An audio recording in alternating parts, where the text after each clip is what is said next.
Good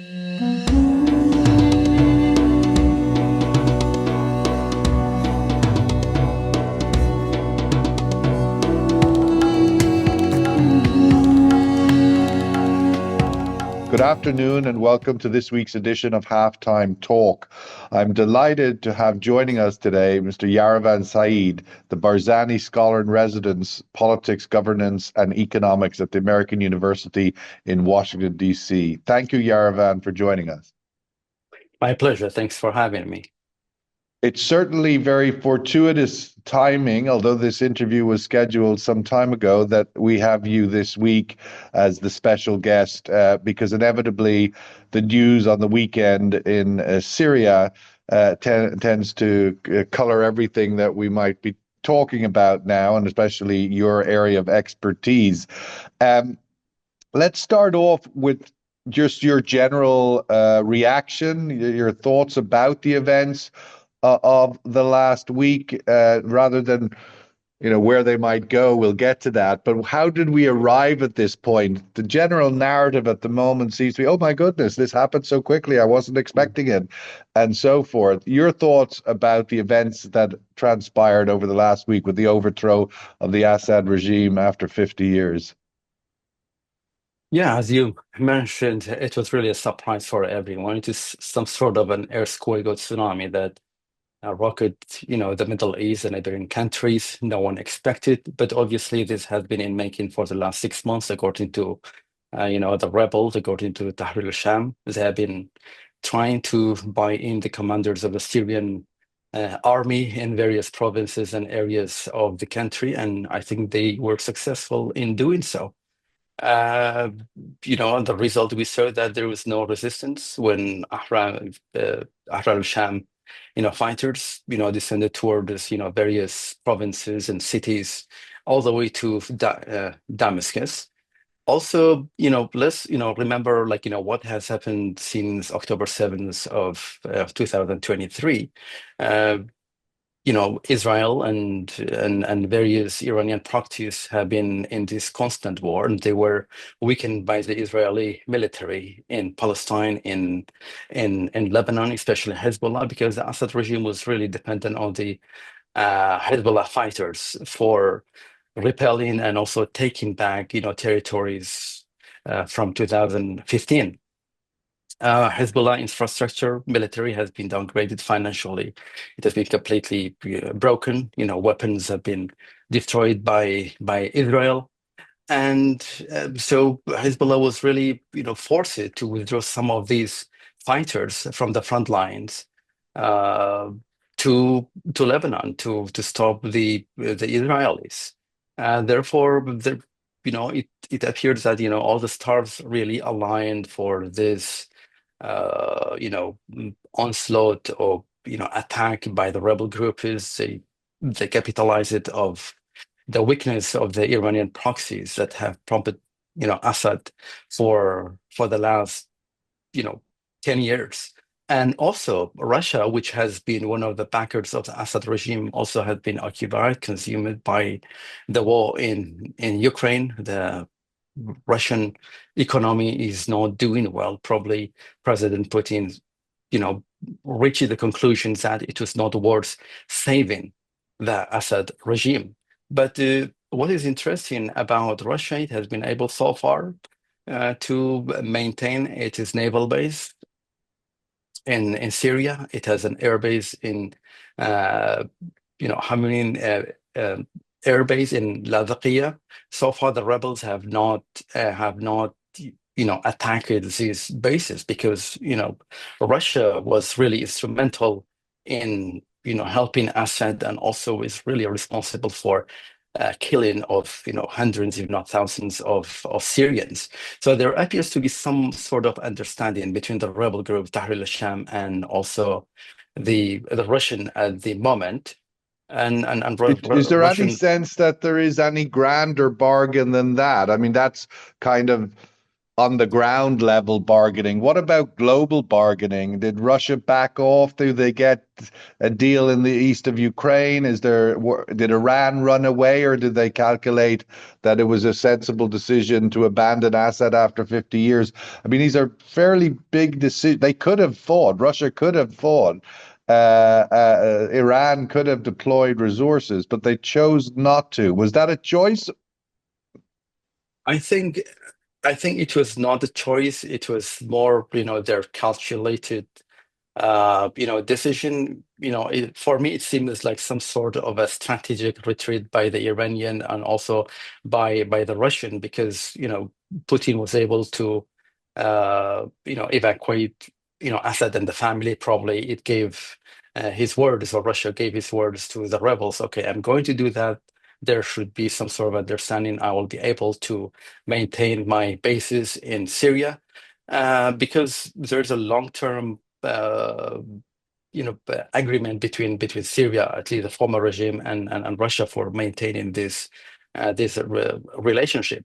And for the Iranians, now there appear to be backing on Iraq at the moment, because the Shia militia forces, the leaders of the Shia militia forces, known as the Popular Mobilization Forces, PMF, they said they would go to Syria. Nouri Maliki, the former prime minister of Iraq, who is close to the Iranians, said, I would be the first one to go and fight the rebels. These were really statements were made in the last 10 days. But probably Iranian also thought it's really not worth saving us at the moment. And also, even though it's really a big strategic setback for the Iranians, they have been Does it make building. them so vulnerable that it would increase the chances of a conflict with Israel? Israel recognizing that they are weakened now? I mean, clearly that's the agenda of this right-wing Israeli government, is to knock over all of the Iranian pieces, including the Islamic leadership in Iran. Yes, I think the Iranian thought they were vulnerable. Israel was able to take out the Iranian, defense system. It bombarded deep inside Iran, and so they were really weakened in the term of air defense as well. Therefore, they didn't want to risk it anymore. Now, probably they would have been able to send some of their proxies, from Iraq. We have got some 200,000 of Shia militia forces, and even there were some offices that were registering more fighters, in fact. But there appears to be an understanding by the Iranian. It's not worth that we're going to risk more, because Israel, in fact, it informed the Iraqi government that it is going to strike the Shia militia forces inside Iraq, and according to some reports, some 300 targets were identified by Israel. But if they're not going to stop their attack on Israel, because these Shia militia forces, they have sent drones and also missiles from Iraq and also from Syria into Israel. But it appears that the Iraqi government, as well as probably the Iranians, dissuade these militia forces to go into Syria to defend Assad. And also another really important point is the Syrian economy has been battered by decades of war, and the Is there even you an know economy? that's a It's very good question. That's absolutely. There is really not a real economy at the moment. But corruption, even though it was there, but it has been really exacerbated in the last 5 and 10 years. So all of this really provided these very unique opportunities for the rebels to take over the country. If we look at the reaction of the financial markets as some kind of guide to the sensitivity of fear about where this could go next, and the oil price, it would indicate that the market doesn't think Iran-Israeli face-off is likely. because in the past, when the market has thought that, we've seen a big premium happen in the oil price going up to $80 a barrel. It seems at the moment the oil price is fairly calm in its reaction to the current events.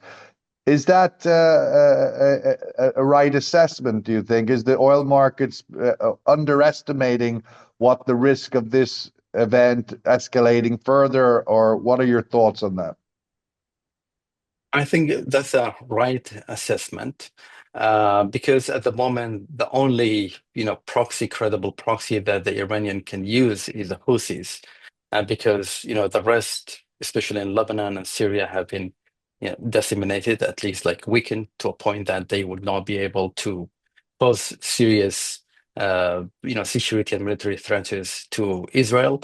And also let's remember that the Donald Trump administration is only about 30, probably like less than 2 months away, and the Iranian really don't want to risk uh, any more security risks with their even on on uh, borders.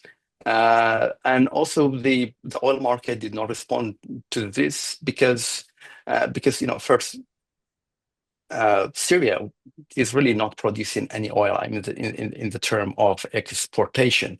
The question is whether Iran is going to make any threats regarding the Hormuz Strait, because 30% of the global oil supply is going through that. In the past, it has made those threats. It has used its navy and also uh, submarines, and that has led to an increase in the oil price. There appears to be no any sign at the moment that Iran is making such threats, because it's really calculating, uh, you know, strategically about what it should do next.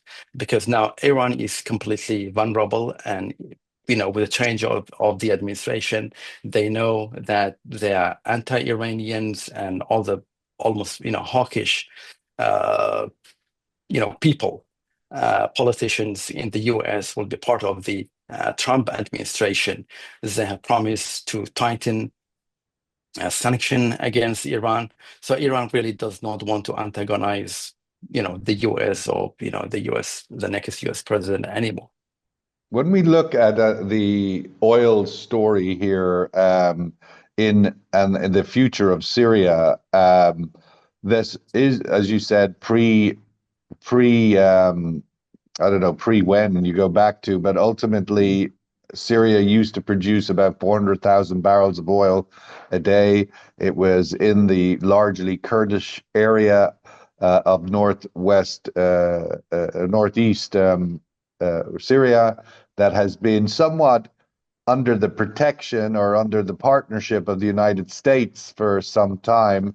And famously, Donald Trump, in his last time in office, talked very openly about leaving soldiers in that Kurdish region so that we control the oil. We have the oil, is what he was saying at the time. So I'm just wondering, what do you think the outlook for that regional structure could be? Could that oil industry in that region get rehabilitated? There are a lot of international stakeholders who have been trying to get back in there. What's your outlook for that to happen? And for that to happen, of course, you've got to find some kind of jigsaw puzzle of agreement with Turkey and so forth. But just talk to us a little bit about how you see that all playing out into the So future of this new Syria. yeah, so the question is whether the Kurdish held territories, or Rojava and the Northeastern administration, is going to hold up. Are they going to be able to keep what they have? Because that really depends on the U.S. protection and security, whether Donald Trump is going to withdraw the its trooper from Syria or not. If we are going to see the U.S. protection, probably we might see more oil pumping out from that part of Syria, because it's good for Syria, it's good for Rojava. But at the moment, the production is really, there are no credible figures, but it's estimated to be between 15,000 to 30,000 barrels per day. It's been used for local use. Also, some of this, in fact, had been sold or tracked to the Kurdistan region. at least in the past, the Kurds used to also, through other, subcontractors, some of this oil actually was, making back to Turkey. So, so the question is really whether Turkey is going to allow the Kurdish areas to survive in the mid and also long term. There are lots of pressures at the moment from northeast. Manbij was taken over by the pro-Turkish rebel group is known as Syrian National Army. Turkey has made it clear that it does not tolerate a Kurdish, semi-autonomous region at its backyard, because they believe it is an offshoot of the PKK, which is listed as a terrorist organization by Turkey and other countries. But again, it really depends, all of this, on what Donald Trump is going to do. The reason Donald Trump said, we are there, probably we should uh, protect the oil, was because there was some really attempts by a US company trying to go to Rojava or to northeastern Syria to invest, build a refinery, and rehabilitate some of the oil fields to be able, in a way that economically would be viable to the Kurdish region. Also, eventually they would be able to export, but the Biden administration did not renew their license. Potentially because Turkey was very unhappy about this, and also the Turkish Air Force has been targeting, infrastructure, including the oil fields in the past. And when you look to that relationship of Turkey into the Kurdish area, into the US, obviously that's why it's so important to how we arrived at this moment in time. A lot of people are saying this is a victory for Turkey. Does that seem? I mean, the rebels' takeover and overthrow of Assad is being sold in the media as a victory, principally for Turkey, even though it's clearly a big victory for Israel. The U.S. must be there somewhere. Your thoughts on who are the big winners in this? That's true. At least at the moment, Turkey is a big winner. It has been backing at least the Syrian National army that have been fighting the Kurds. Tahrir al-Sham has some sort of, autonomous autonomy from Turkey, even though it was been, helped by Turkey. In fact, even though it appears to be a major win for Turkey, because in the past Turkey tried to maintain with Assad. Assad did not agree with Erdogan's terms, and now President Erdogan of Turkey comes out and making all these big statements. He thinks that he is a winner in the in the overthrow of Assad regime. But the question is, what kind of government we are going to have in Damascus? Also, what is the vision of this Tahrir al-Sham group for the future of Syria? Let's not forget that these people were a part of Al Qaeda. The current leader of Which is Tahrir a very al-Sham, Abu different. Muhammad It's a very Jolani. different branch of I mean, the Islamic position of the Erdogan government, the Muslim Brotherhood, etc. A very different branch than this rebel branch that was with Al Qaeda and Al Nusra. These are very much opposite sides of the road. Yes, they have been, they have rebranded themselves, but it's still Yes. like, $10 million, bounty on the head of the current leader of Ahrar al-Sham. But it appears that, the European and also the Americans are going to reconsider, take out this group from the terrorist list. But for the winners, Turkey appears to be a winner at the moment, provided there will be a smooth and peaceful transition of power. There will be stability inside Syria, because you have got multiple rebel groups that are not very happy with one another. There is always a risk of descend towards a civil war in such kind of situation, similar to Iraq, similar to Libya, and also Yemen as well. But Do the you think question is the whether Turkey will be able to bring all these factions together to make sure it won't be a factional civil war inside Syria. So if Turkey's happy and feels like a winner, does that de facto mean that the Kurdish Syrians feel like losers? They're not happy tonight. How do they react, do you think, to this development that seems to put them at risk? Absolutely, they are going to put the Kurds at risk. So the Kurds have been maintaining really relations with everyone. That good relations with the Americans, the protector of the Kurds, and also they have maintained relationship with the Russian and also with the Assad regime at the moment. But now the Kurds are really exposed and very vulnerable. If the rebel group has decided, okay, it is time to centralize the whole Syria to make sure there won't be any Kurdish autonomy and the foreign troops should be out because that was the first statement they made. They, asked all the Syrian groups to cut their ties with the foreign powers, and that was the message for the Kurds. Are they going to attack the Kurds from south and also west of the country? And also you have got the Syrian National Army from north and also east of the country. So unless the US is going to really defend the Kurds have no any chance to be able to counter all these various militia forces backed by the largest NATO member, which is Turkey. So We've and seen the also Americans another that yes. have reacted a little bit in recent days. They have been bombing certain areas to, it would appear, to give some defense to the Kurdish region. Is that your interpretation? The Israelis and the Americans have been targeting, the Israeli strategic weapons, and the Americans have done so, but also they have targeted, ISIS because the US says, we are there for ISIS, we're going to fight them, we're going to defeat them. So, the American airstrike, it appears to be some sort of assurance to the Kurds, okay, we're here, we're not going to allow anyone to attack you. But at the same time, you have this very complicated relationship. The US and Turkey have, yeah, a very, strong ties militarily, economically, and also Yeah. financially. So the US has been playing a very delicate, you know, And now we have a new balance of act administration, there. who the new Trump administration's coming in and probably has different ideas about negotiations, although they were also there 5 years ago or 4 years ago.